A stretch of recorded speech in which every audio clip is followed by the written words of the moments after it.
се наоѓаме во фамилијата Цоневи. Драго ми е што имам прилика да разговарам со еден од личностите кои што оставиле длабоки траги во животот на периодот од 50-тите до 90-тите години. Нашиот почитуван Ванчо Цонев би сакал да ја раскаже својата приказна, бидејќи има и текако што да разговараме. Човекот кој што многу допринел, не само во својата професионална струка како судија, него и како човек кој во тој временски период има учествувано во развојот и на културата и на спортот. Човек кој што во тој временски период бил председател и оснивач на клубовите кои даваа голем допринос за афирмација на градот. Ве молам, почитуван и драг пријателе, прво да ни кажете вашата автобиографија, кога сте родени, во која фамилија и полека да разговараме понатаму детството, кај сте завршиле основно образование, средно и факултет и професионалната работа.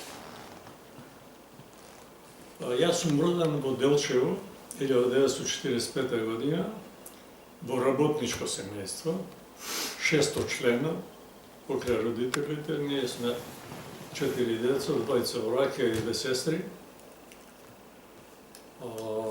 Основното образование го имам завршено овде во Делчево, потоа средно образование во Штип. Сеќавате ли кој би бил прв учител во во прво деление? Во прво деление. Во прво деление беше ми учител Славчо, сега презимето не може да се сетам, од Виница беше.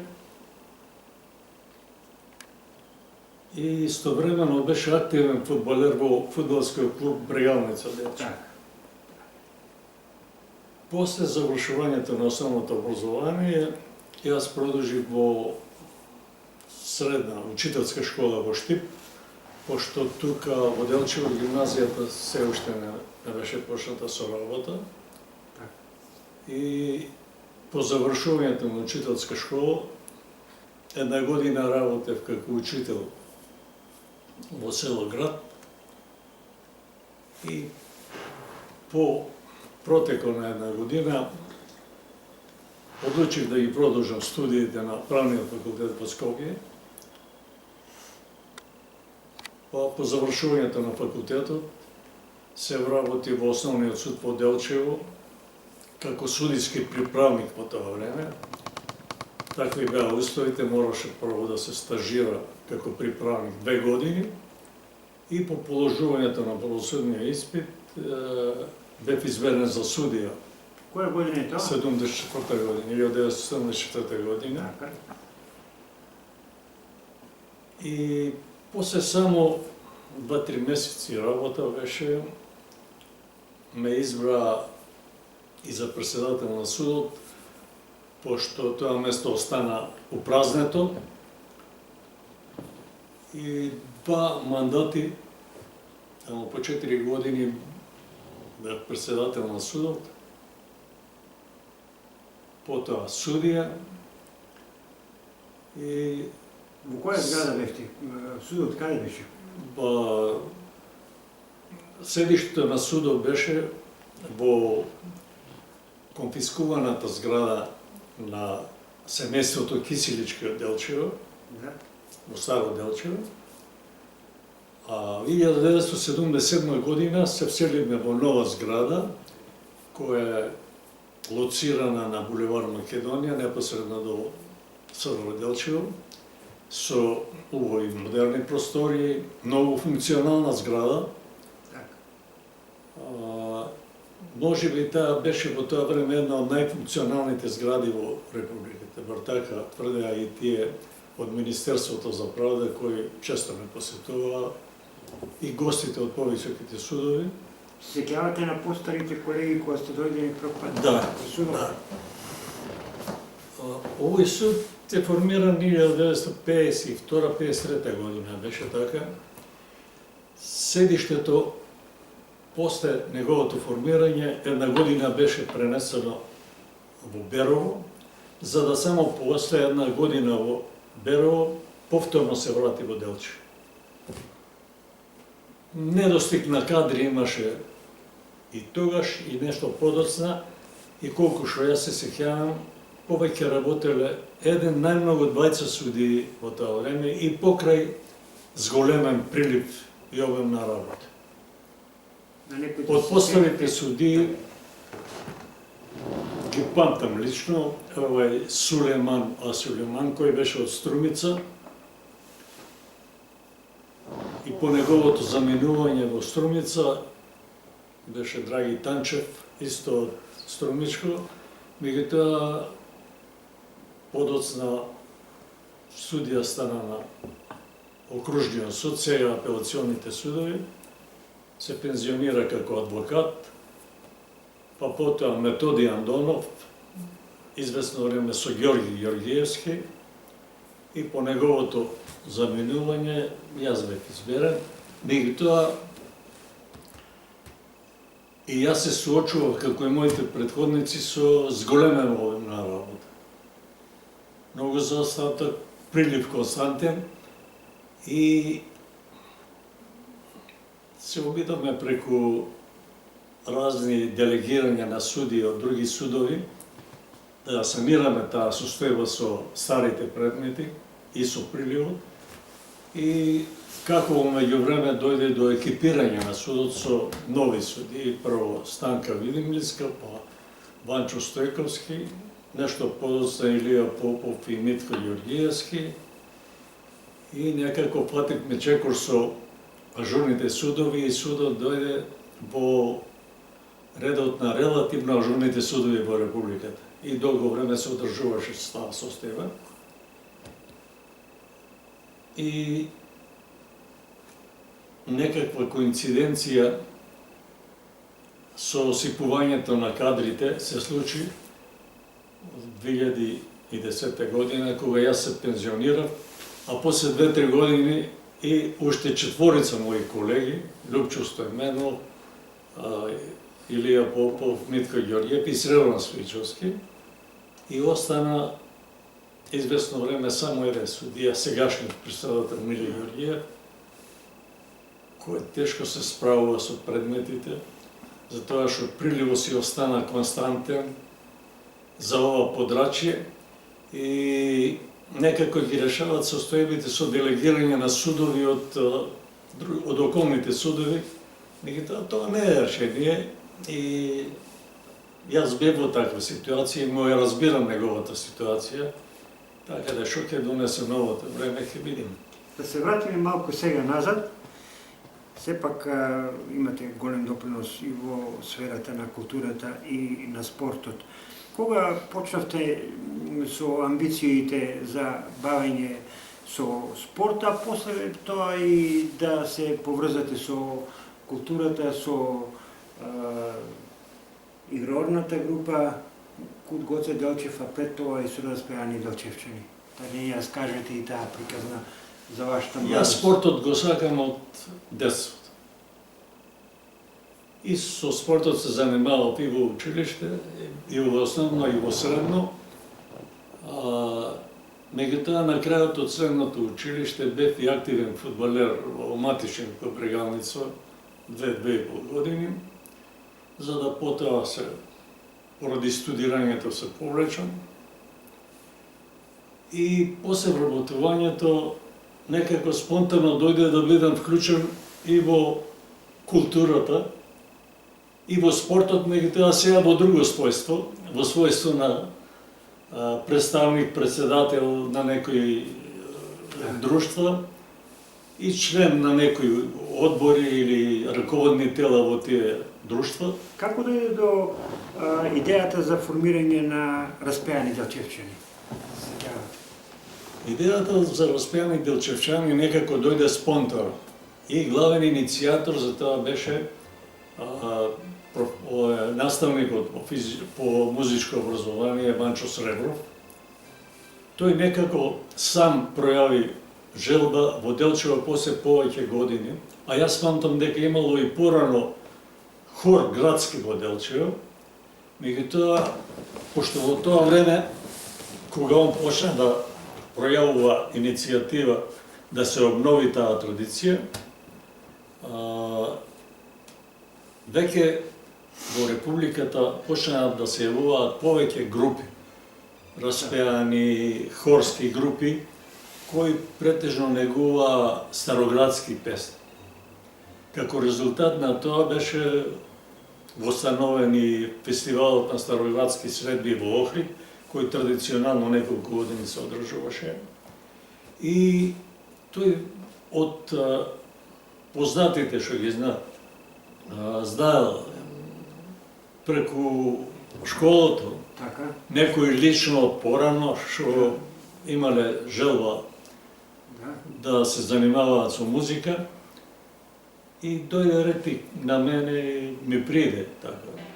Вика, така и така, ја имам желба и иницијатива покренувам, ево и ние, не за разлика, него да тргнеме по патот на другите градови, да не останеме анонимни и запоставени во таа област, сакам да формираме, вика, пеачка група. Културно-уметничкото друштво се формира од пеачката група и фолклорната група, кои во тоа време работеа одвоено. Така. Дали сакаш да пееш, вика, јас знам дека пееше, вика, во хорот во основното училиште.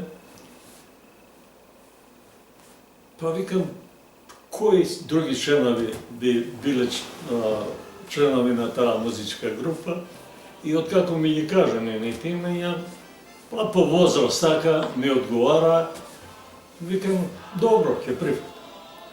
И така, екипиравме една музичка група, во која беа, се сеќавам, таа, после ќе дојде ред и на ова, во таа музичка група почетна беа Блажо и Десанка Атанасови, јас, Јордан Христов, Банчо Филобок, Петар Петровски, Петарчо, Бале Димитровски или Благо Димитровски, Лупчо Мавродиев, наставникот Младен Стоименов, Слободан Ѓоргиев, кој беше друг од женските, покрај Десанка, Лимонка Арсовска, Лилјана Иванова, Љупка Димитровска, Душанка Сених, кој беше Славче Димитровска, Диковска, Милка Димитровска. Така, добро. И така таа група со овај состав. А оркестарот кој беше од Пилика? Оркестарот беше непостојан, пошто немаше во Делчево веќе оформени музичари и некако составот беше екипиран од време на време. Се сеќавам, деца беа уште Бранко Попчевски, Миле Јованов, Слободан Момчилов, кој ќе го спомнам посебно после кога ќе кажам и за формирањето на културно-уметничкото друштво.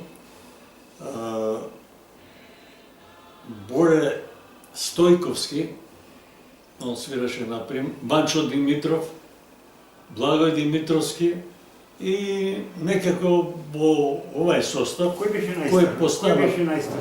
Како? Кој беше најстар од сите?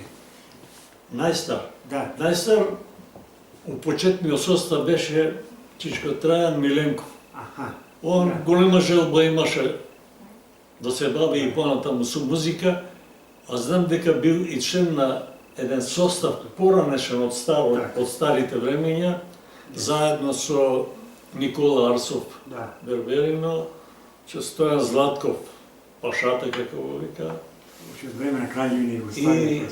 Павле Дамјанов. Така. Тие беа една група, јас како дете... И како се развиваше сега друштвото? И друштвото почна со активности, пробите ги правевме во Домот на културата, во една просторија, Во стариот дом.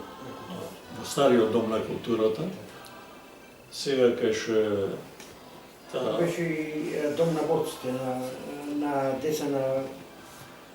Да, едно време тоа беше дом за деца на паднати борци. И во него престојуваа деца чии родители беа загинати во Народно-ослободителна борба. Ги имаше од повеќе градови во Источна Македонија, имаше од Беровско, од нашиот крај, Виничко, Кочанско, Радовишко имаше од Свети Николе. И подоцна, по престанокот на функцијата на Домот на култура, на деца на паднати борци, се трансформира во Дом на културата, чиј директор беше Томе Ѓорѓеевски, покојниот, кој беше многу активен и остави доста длабоки траги во функцијата на овој Дом на културата. И таму пробите 2 дена во неделата беа стандардни за проби, а истовремено некако самоиницијативно под раководство на Слободан Момчилов, кој беше вработен професионално во Домот на културата, а волонтерски работеше и со таа група, за да после него некако активно учествува во кореографирањето на игрите, земе сегашниот раководител, или како го викаат, стручниот Земјел Ибреме.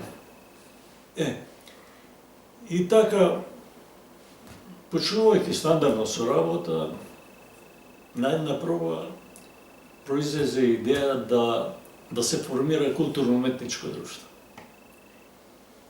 Таа идеја беше... Пред тоа да ни го кажете. Да. Дали може да ни кажете, вие во еден наш заеднички разговор рековте дека сте имале потреба од уште по-усовршување на друштвото, на пеачката група. Кој бил од Скопје? Ќе го кажам сега. И двете групи, и фолклорна и пеачката група, има поединечни, собствени развој, збогатување на дејноста или на репертуарите. И еден ден падна идејата дека друштвото нема собствен буџет, не располага со инструменти кои би биле исклучително во собственост на друштвото, него овие што беа музичарите, тие си имаа своји инструменти и со нив музицираа. И така постепено ние одлучивме као група да го ангажираме познатиот музичар од Скопје Ѓорги Димчевски. Ѓорги Димчевски дојде тука и јако тешко прифати поради неговите години и комуникацијата со Скопје, врските со автобус беа некако недобри, несоодветни, не му одговара и ние прифативме да го носиме за пробити кога он ќе биде пристигнат, да го носиме и да го ваќаме за Скопје. Сето тоа беше малку поскапо, меѓутоа тој направи неколку песни, неколку остави Ванчо Сребров, кој потоа се повлече, па по него дојде Вечеслав Поповски, музички педагог од Пекчево и инспектор.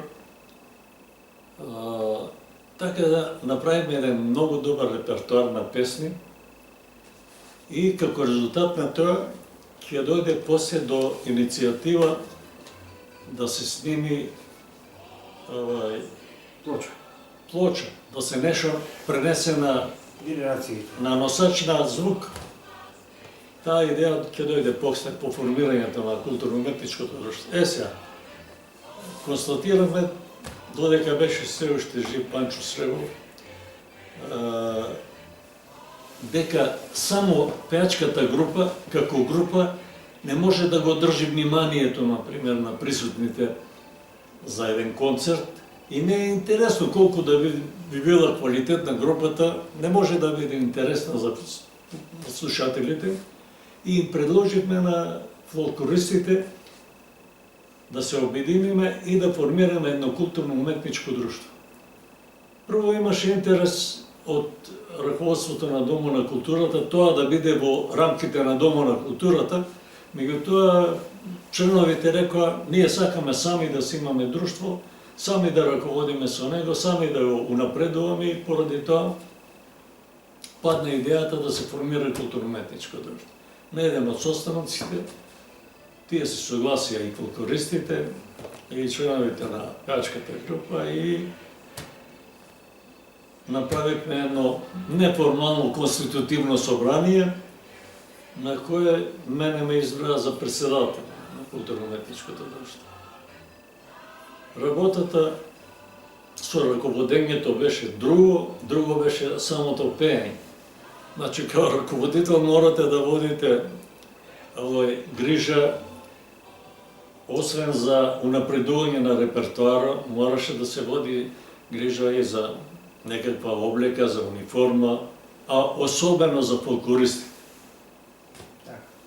И благодарение што во тоа време некако се формира и тие самоуправни интересни заедници во општината и јас бев член на самоуправната интересна заедница за култура и некако знаете ги убедував другите членови дека на овие групи, на ова друштво му е потребен извесен буџет за да може да напредува, да функционира како други друштва во Републиката. И на овај начин некако тие прифатија, дојде време да набавиме нови инструменти, отидовме во Скопје во музички магазин, купивме потребни инструменти што не ги имаше оркестарот и веќе сами оркестар, па со тоа и друштвото добива некоја своја форма као на поголемите, да не речам професионалните друштва. И по конституирањето на друштвото, фолклористите почнаа да вежбаат поинтензивно, меѓутоа и кај нив палеше на стручна работа, иако веќе тоа му лежеше, да кажам, на Зенил Ибримов, кој само купуваше од таа област, од фолклор, кореографии, пратеше настани и за да после подоцна он целосно си ја превземе таа работа со кореографијата и до ден денеска можам да кажам одлично си ја врши работа. Сега за таа стручна работа мораше да се ангажира човек кој има искуство во таа. Благодарение на моето познанство и другарување на еден мој соученик од Кочанско, на кој брат му беше активен член на танец и игрорец, он си пензионираше во танец, за да после почне да се занимава исклучително со кореографија. Митко Алексов. Така.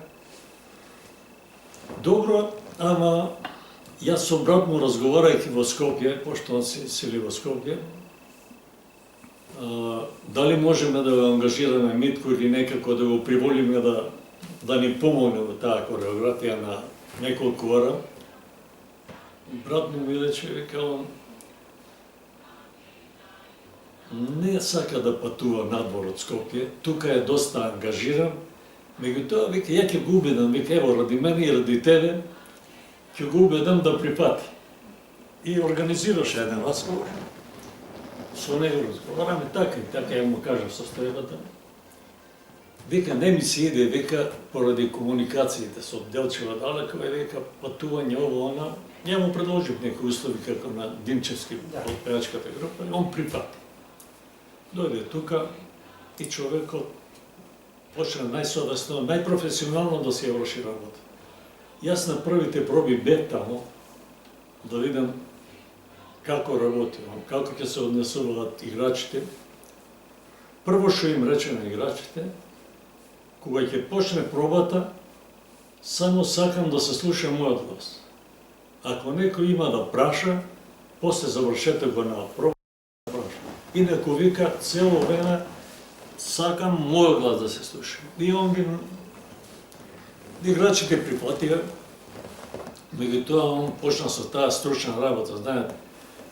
Друго е кога се игра слободно на оро, ајде, или непрофесионално кога ќе се игра оро, има ефекти кои недостасуваат.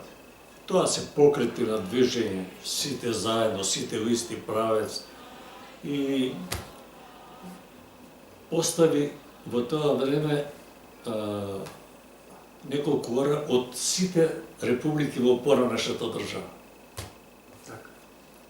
Јас сега тука сакам улогата на Зенил да ја потенцирам. Он се пратеше како работи Митко, он може нема да се сложи со некои мои констатации, меѓутоа ја мислам дека он све купуваше, имаше амбиција, афинитет, а може би и дарбас имаше за таа работа и после заминувањето на Митко Алексов, он си ја превзеде групата и таа почна да си функционира исто како да бил некој професионален хореограф. Тоа не може да му го оспори никој. Во разговорот со вас ви рековте дека и културно-уметничкото друштво и пејачката група има доста настапи. Да ни раскажете во почетокот каде се настапували? Првите настапи на пејачката група, а покасно и на фолклорната група и на културно-уметничкото друштво беа во рамките на општината. Тоа беа обично прослави по повод државни празници и некои други моменти, тука беа. Меѓутоа, покасно дојда покани за настап на пејачката група на фестивалот во Охрид на Староградски средби. Дојде покана за збогатување на соработката помеѓу звртимениот град Светозарево или сегашна Јагодина. Со нив имаше размена на групи и фолклор и пејачки групи. За да нешто подоцна дојде покана да гостуваме во Полска. Во таа покана беше наведено дека тоа нема да биде фестивал некој во Лублин во Полска, дека нема да биде фестивал со надпреварувачки карактер, него ќе биде еден регионален фестивал на представување на културите и фолклорот од други држави. Во тоа време имаше гости знам од Романија, имаше, ние бевме таму и од други некои држави имаше. Меѓутоа, сакам да кажам и да го потенцирам посебно учеството на и помошта што ни ја пружаше председателот на културно-уметничкото друштво Гоце Делчев од Скопје, Ѓорги Доневски, кој во секое време беше спремен да помогне. Сега, видите, тие наши ора македонски, едно од обележите им е и носијата. Например, копачката не може да се игра во носија, да кажеме, од Западна Македонија. За копачката си треба носија која е автентична на поднебието од каде потекнува. И ние имахме ора кои се играа во другите региони. И сега, како да направиме? Ние немахме услови да набавиме неколку гарнитури сега од народна носија, а навистина таа беше прилично скапа. И Ѓорги Доневски секој пат беше на располагање. Тргнавме во Полска, да реверс, ќе му го кажеме репертуарот кој ќе биде таму. Одеше наш човек, на реверс подигнуваше колку треба носи, после враќањето, тие исперени, чисти, како што се земани, така беа и вратени. И така у повеќе наврати. Исто беше спремен да ни помогне за репертуарите. се сеќавам за фолклористите.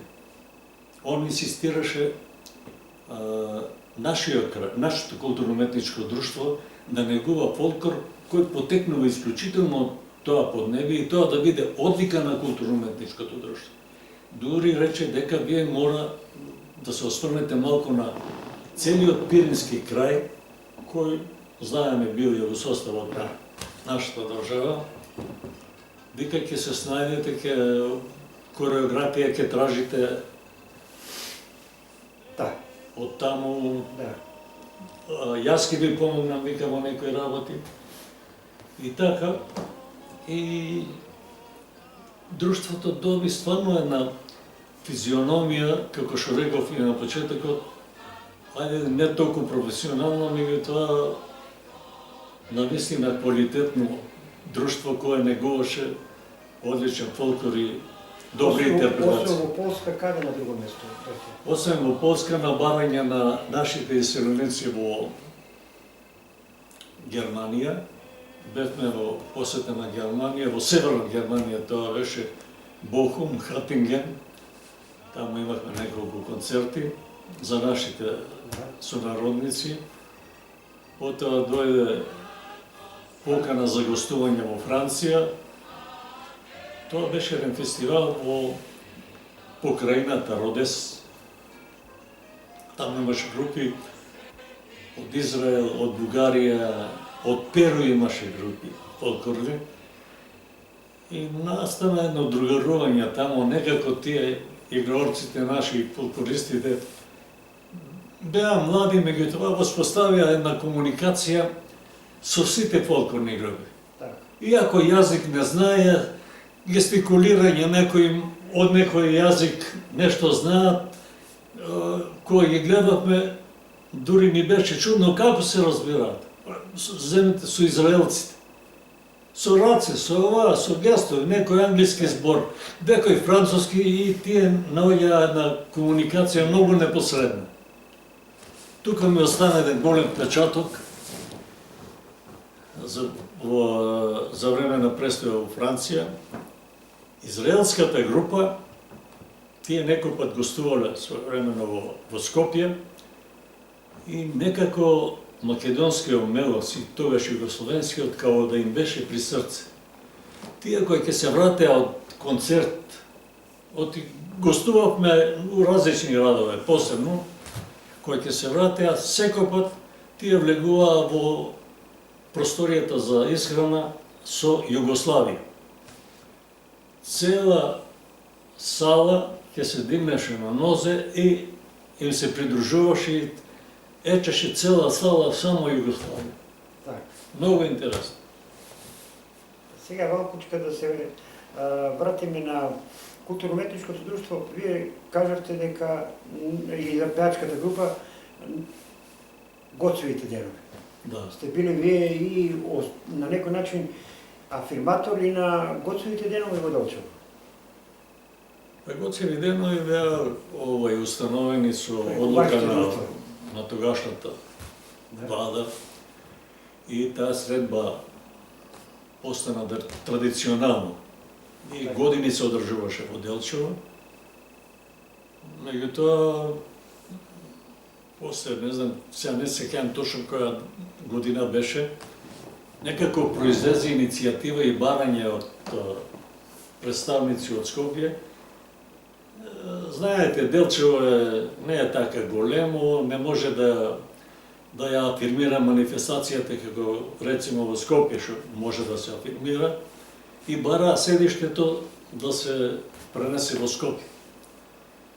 Меѓутоа во тоа време нашиот народ тука под општината и околината некако не беа расположени воопште. Викат, ние го носиме името на Гоце Делчев, сакаме таа традиција да продолжи и сакаме ова манифестација тука да си остане. Дури дојде ред за тоа да одлучуват и општествено-политичките организации. И јас знам на една седница на председателството на Социјалистички сојуз тогаш беше, на работниот народ, кога беше поставена таа иницијатива што потекна од Скопје, енергично се спроставија сите, сакаме овде да остане и не се согласувам да се мени седиштето на манифестацијата и така се останува. Меѓутоа подоцна приликите се изменија и Благодарам за разговорот за овие друштва. Би сакале сега да предеме малку на она што се вели спортот. Сте биле спортиста и благодарејќи на тоа вие имавте иницијатива малку да ни ја раскажете приказната за формирањето на ракометните друштва во Делчево 70-те години. По која иницијатива, со кого и како? Јас после активното занимавање со како играч во фудбалскиот клуб се повлеков. Меѓутоа спортот ми беше при срце, јас го сакав секој спорт. Не само фудбалот, јас го сакав спорт, и кошарка, и ракомет, и одбојк, сите спортови ми беа при срце. Сеќавате ли кога прв пат сте гледале ракомет во Делчево кога сте биле мали? И кои биле во тогашно време ракометари, 50-те години? Па некаква традиција за почетокот на ракометот, во смисла на тоа да се настапува, да се формира клуб и се настапува во организирано такмичење, немаше таква иницијатива, немаше ни клуб.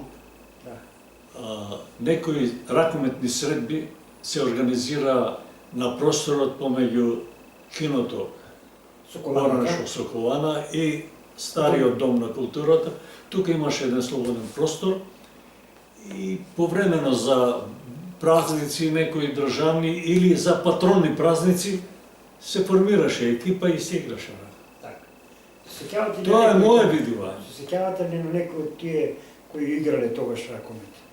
Па јас се сеќавам најмногу на Војслав Ивановски, покојни, он беше изврсен ракометар, беше многу талентиран и за него пројавува интереси од другите градови да го вклучат во нивни екипи.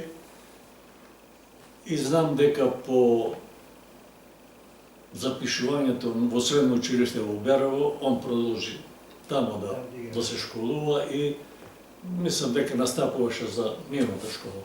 Иначе, други почетоци, организирани на ракометот во Делчево, немаше. Јас тоа што го памтам, сега, до активно вклучување во ракометната игра, во спортот, ракометот, во Делчево се појави после 70-та година. 1971 година педагогот по физичко образование Деспот Филиповски, он беше главниот иницијатор ракометот да тргне, да се формира и да се афирмира. Најпрво беше селектирана од негова страна женска ракометна екипа и таа ракометна екипа беше вклучена во надпреварите од првата македонска лига. Тие беа многу талентирани девојки, млади, амбициозни и како резултат на сето тоа дојде до нејна многу голема афирмација на ракометот во Делчево и дури се сеќавам имаше многу голема посетеност на нивните надпревари. И како после една или две години дојде до формирање и на машката ракометна екипа. Повторно иницијатор беше Деспот Филиповски. Он направи една селекција од ученици во училиштето и неколку младинци од градот. Меѓу тие младинци и ученици бевте вие Никола Апостолов, Горан Ѓоргиевски, изваредни ракометари. Воспитани деца, Лјупчо Чабуковски, нешто подоцна и неговиот брат Венцо се приклучи како младинец на екипата. Тодоровски Банчо, неговиот брат Трајчо, он беше голман. Браќата Мановски, Страшо и Стојан. Јане Лековски како голман. И тие две екипи навистина направија една голема афирмација на ракомето во Делчева, а ќе кажам после и зошто понатаму. Сега, како дојде да бидам јас вклучен во ракомето. Деспот Филиповски, со кого добро многу се познававме, беше и како заљубеник у спортот. И он ги сакаше сите спортови, меѓутоа, он веројатно имаше добра проценка на тие генерации што ги селектираше и во машката и во женската екипа. И еден ден дојде на работното место со Сиев Александар Шурка. Вика, нашата мисија е така и така да те вклучиме, вика, во нашата управа, вика, бидејќи ние двајцата, вика, не можеме да се носиме со тоа. Ја во прво време реков дека не можам да прифатам, затоа што имав многу ангажман на работното место. Ама, рекоа тие, ние ќе ги вршиме скоро сите работи, ама сакаме да бидеш присутен и ти со нас. Знаеме дека го сакаш спортот и сакаме да те вклучиме, вика, во тоа. Нема да ти пречи на работа, кога имаш потреби на работното место, нема да ти правиме проблем. И некако ме убеди, и ме поставија за председател на друштвото. И почнавме да работиме на подобрување на условите за работа, на играчкиот кадар, опрема и се тоа што беше најнужно за овие, за таа игра.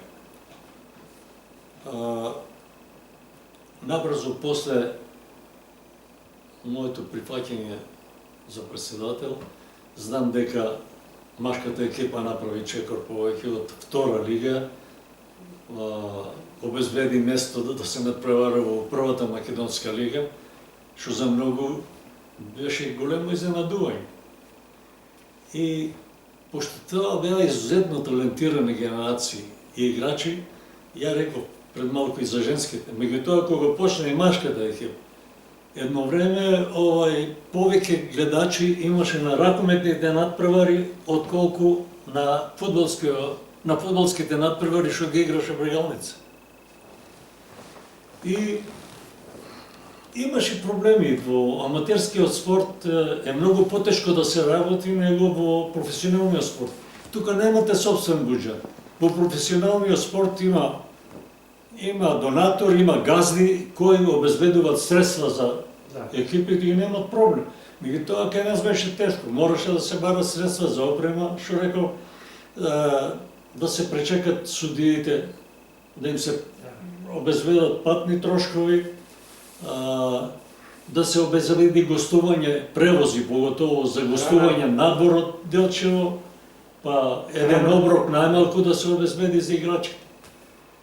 Многу голема среќа беше со што тие генерации беа многу скромни и дисциплинирани. Тие немаа никакви посебни побарувања, само желбата им беше да играат и да напредуват, да се афирмират. И тие, и екипата и градот.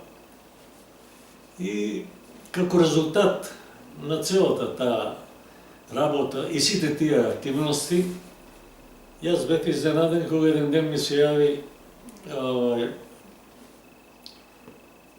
председателот на Ракометната федерација на Македонија, тоаш беше Христо Димовски. Ми рече, председниче, сакам, вика, да оствариме средба, вика, со вас, а вика, тема на разговорот ќе ви го соопштам, вика, кој ќе се види. Добро, викам, каде да биде средбата? Па вика, ќе дојдам ја во Делчево. Кога тогаш и тогаш. Договоривме средба и прво упати честитки за работата и за успесите што ги постигнуваа ракометарите и машките и женски. И рече, оваа година, вика, Република Македонија е одредена, не одредена, него поредо на одигрувањето на меѓурепубличките во поранешната држава средби. Сега е ред, вика, организатор да биде Македонија. Ја не го сватих тоа многу сериозно, далеко од памет дека ние можеме да бидеме организатори на една таква средба, меѓутоа он рече, ние се договориме да биде Берово. Берово имаше женска екипа одлична, која играше веќе во првата македонска лига. Викам, а шо ние, викам, шо Делчево, викам, има врска со тоа? Вика, врската е тоа. Берово сами, вика, како Берово не може да организира прифат на репрезентација од 6 републики. И ние, рече во раководството на Ракометниот сојуз, се договориме да ви предложиме една група да биде во Делчево, другата група да биде во Берово. Викам, и тоа е тешко за нас. Ние немавме инфраструктура за една таква работа. Немавме асфалтирани игралишта, сали, за сали да не зборувам. Викам, ние тешко можеме тоа да го снесеме. Вика, слушај, како, вика, стоиш ти со председателот на собранието? Викам, имаме соработка добра. Може ли, вика, да му ја пренесеш таа иницијатива и да му пренесеш шо е нужно да се обезбеди за една таква работа, организација, стручната работа, подготовки, игралишта, трасирање, сето тоа, вика, ние ќе ви помагаме. Добро, викам, јас ќе му пренесам, тоа дали ќе прифати председателот на собранието, тоа е друга работа. И јас еден ден оствари средба. Председател беше на собранието Славе Атанасовски и му го пренесувам разговорот. Рече, тоа е малку обемна работа, изискува и материјални средства и други услови, викам, материјални. Но така се замисли едно време, слушај, шо би требало, вика, ние како општина да понудиме? Викам, нема асфалтирани игралишта, нема ограда, ти игралишта мора да бидат заградени, да се обезбедат со облекувални. Па се замисли и рече, вика, ја ќе разговарам со директорот, вика, на Гранит, Гранит имаше 11-то градилиште, функционираше добро, ќе разговарам со Иванов, вика, директор на Гранит, па ќе ти кажам. Само после 2 дена, он бил со него на разговор, вика, Ванчо, прифати ја таа понуда. Викам, председателю, тоа е малку сериозна работа. Ќе асфалтираме, викам, не едно, 2 игралишта ќе асфалтираме. Едното кај денешното средно училиште, другото во тогашната осмолетка Ванчо Прки. Викам, огради, тие работи, придружни работи, соблекувални. Колку, вика, нема тука многу трошкови околу таа жица метална што ќе се постават и неколку стуба, вика, припати. Ја му се јавувам на Димовски, вика, одлично, вика, ми падна камен, вика, од срцето, вика, се чудев што ќе правиме поновно. Добро. Одма се почна со тие активности, се асфалтираа тие 2 игралишта, по сите стандардни, тие по време на доаѓа од Скопје, ограда беше направена, таму разговарав јас со представници на угостителството, дали можат да прифатат сместување на гости. Не сеќавам сега кој беше директор. Вика, за 2 екипи сигурно, ако не едната, вика, ќе сместиме во одмаралиштето во Голог, па со автобус ќе одат и ќе доаѓа. Нема проблем. И така, дојде до организација на надпреварот, градчето живееше, пулсираше со ракомет. Тоа беа женски. Невидима работа беше. Вечер во единствениот ресторант во тоа време, Македонија, скоро секоја вечер игранки, музика, некако играчите од овие други, од репрезентацијата, како да се претопија во публиката. Секоја вечер беше забавно. И после за завршетокот на турнирот, ние добивме многу големи похвали од Федерацијата и мислам дека тоа заслужува внимание да се потенцира. Так. Тоа беа женски екипи, така? Како? Женска категорија беа. Да. Жени, да. Па, само да кажам, една од тие рекоментарки што беше во репрезентацијата на Србија, беше членка, знам, на ракометни клуб Раднички од Белград, кој повеќе годишен шампион беше на Југославија, Да. Зденка Леутер. Таа стана после стандардна репрезентативка на репрезентацијата на Југославија. Так. И други сигурно афирмирани младинки од тоа време. Но за жал, тие екипи после завршувањето на гимназијата Сега, сврнаа. после почна да се објаснува тоа што највеќе страхував.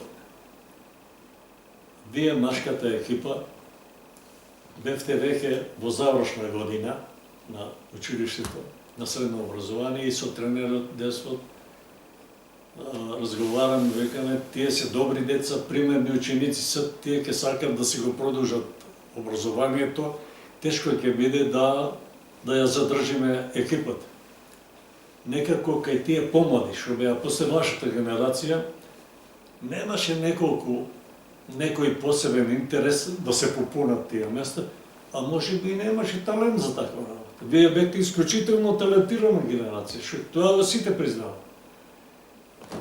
Да се препрема малку поназад, интерес за неколку играчи од вашата екипа пројавува, кај мене се јавува од Скопје, од Партизан Гергелија. И тоа зборува само за квалитетот на таа екипа. Може би немаше веќе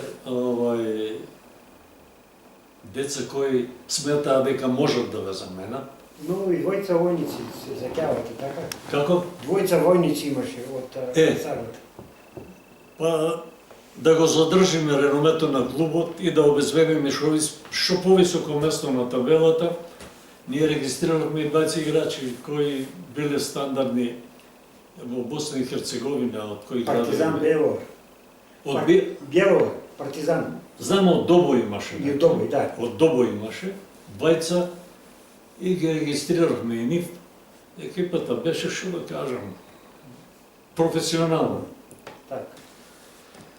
Меѓутоа, подоцна, како што загатнавте и вие, се обистини тоа што најне го сакавме, завршија и машките и женски.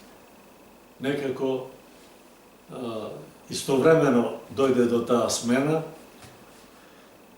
и почна повлекувањето на играчите. Благодарам за се ова до сега што ви имате кажено, баш убави приказни. Што би дале совет за младите генерации? Вие сте еден од луѓето кои што толку многу го афирмирале градот во секоја сфера од тоа што сега го имате кажено. Сега за овие млади генерации што би потенцирале, што им дале како некој совет? За да направите една споредба со тие генерации и сегашните, што би не требало да они прифатат од тој временски период. Бар од таа сфера за која разговараме. Младите генерации, како прво, да ги напуштат пороците кои се штетни за младите. Знаете на кои мисли? Така. Алкохол, цигари, дрога, да. Ако се тргне по тие патишта, тие се многу опасни и штетни за генерациите. Така. Моја препорака е генерациите да почнат да спортуваат. Не мора сите да бидат во исти спорт и во исти дејности. Може да се занимаваат културно-уметничко друштво, Така. ракомет. И сега од таа дистанца кога гледам и правам споредба со генерациите што порано биле, има голема разлика. Голема разлика има. Меѓутоа, сега не можеме да ги подведеме сите деца како исти и дека сите се склонни кон посегнување на некои лоши работи. Има деца квалитетни, а како резултат на тоа, ево, гледам Ракомет, наставникот од основното училиште Ванчо Проќ. Човекот работи со еден голем ентузијазам, гледам женската екипа што ја води, постигнува одлични резултати, он најсовесно си ја врши работата и Кошарка исто така има. кошарка, одбојка може да се спортува. Фудбал. Фудбал, што да кажам, за фудбалот и кога бев активен фудбалер и сега и таму средствата се главниот проблем. Така. Сега некој ентузијаст, дали поранеше фудбалер или некој што завршил соодветно училиште од областа на физичкото воспитување, ќе се нафати да работи, урети, меѓутоа нема услови. Да. Нема услови. Културно-уметничкото друштво. Мислам дека стручниот Земил Ибраимов, он врши неверојатна селекција, а освен тоа и врши подмладување на екипата. Кај него никој пат не се почувствувало дека недостатокот од тие први гарнитури на игрорци, он има веќе подмладок подготвен и може да ги попълни местата на тие. Значи за младите има услови и места секаде дека можат да го поминуваат слободното време. Да се надоврзаме на тоа, благодарејќи на тоа културно-уметничко друштво, формира се и другото културно-уметничко друштво во склоп на културниот дом. Сега, за таа организација не можам да кажам ништо, а не кажам... Не сакам да кажам колку е битно значењето на формирањето на... Како не е битно? Да. Битно е да има 2 или 3 друштва, знаете, како у спортот конкуренцијата раѓа квалитет. Да. Так. И добро би било кога тие друштва постојат уште и напредуваат и понатаму во своите дејности. Ево, како резултат на активноста на културно-уметничкото друштво, дојде и до снимање, како што реков, на long play плоча. Тука, по повлекувањето на Ванчо Сребров, неговата улога ја превзеде Вејчеслав Поповски од Пекчево и таа гарнитура остана најдолго време заедно. Имаше доста он врски како музичар и од фелата музичка во Скопје. Да. И веројатно он остварил средба со познатиот гајдерџија од Долна Неи, музичарот Пеце Атанасовски. И он дојде во Делчево и рече дека се е добро, добро работите, добро функционирате, меѓутоа мора да оставите белег века на целата таа работа. А белегот века ќе биде да се пренесе на звук, на носач на звук. И он се нафати и рече, јас ќе ви помогнам, јас имам врски во радиотелевизија, македонска радиотелевизија, ја ќе ви организирам, ќе бидам продуцент на целата таа работа. Повраќањето во Скопје ќе договориме термин со тие од техничките служби на телевизија. Беше договорено, кој ден бевме таму цел ден на снимање и како резултат на тоа беше снимена оваа плоча. Која година е тоа? Не можам да се седам сега точно која година. Ќе видиме на плочата, ќе се покаже тоа. Добро. Не е битно. Не е битно. Подоцна беше издадена и касета, а после издавањето на касетата уследи CD. Да. Компакт. Така. И некако со тоа беше заокружена целата таа активност, а и мојот учество, и мојот удел и придонес во функционирањето на овие друштва и клубови.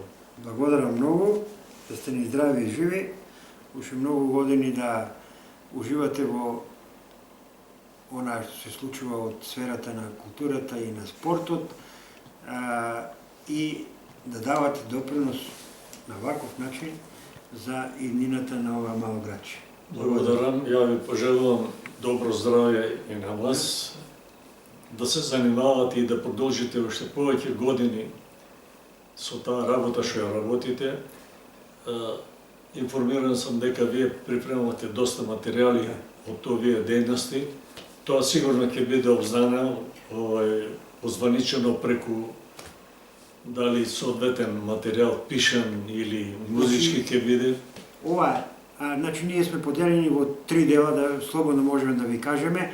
Едното ќе биде презентација на фотографии од тој временски период, од 45-та па до 90-та година. Другиот дел ќе биде филм. Сите вие што на некој начин учествувате, а веќе не има над 80-90 луѓе кои што учествуваат во креирањето на историјата на тој временски период, и на крајот книгата, во која што се ова што вие го имате пренесено, ќе биде внесено во книгата. Околку не е исклучено снимањето, сакам да им се извинам на некои членови, било од спортското друштво или од пеачкото друштво и фолклорот, кои не се спомнати, кои не сум ги спомнал во моето излагање за целата оваа работа, за овие активности. Па веќе 50 години ќе почнат да се наpunат, малку и помтењето. Знаете, сега кога ќе пуштиме ние да иде ова, да дел само од ова, ќе видите колку луѓе ќе се јават, ќе кажат одлично, супер. Тоа е приказната за друштвото, за спортот, за културата. Тоа е многу битно. Вашето искажување е уствари историјата на Делчево. Благодарам уште еднаш. Се најдобро. Благодарам и јас.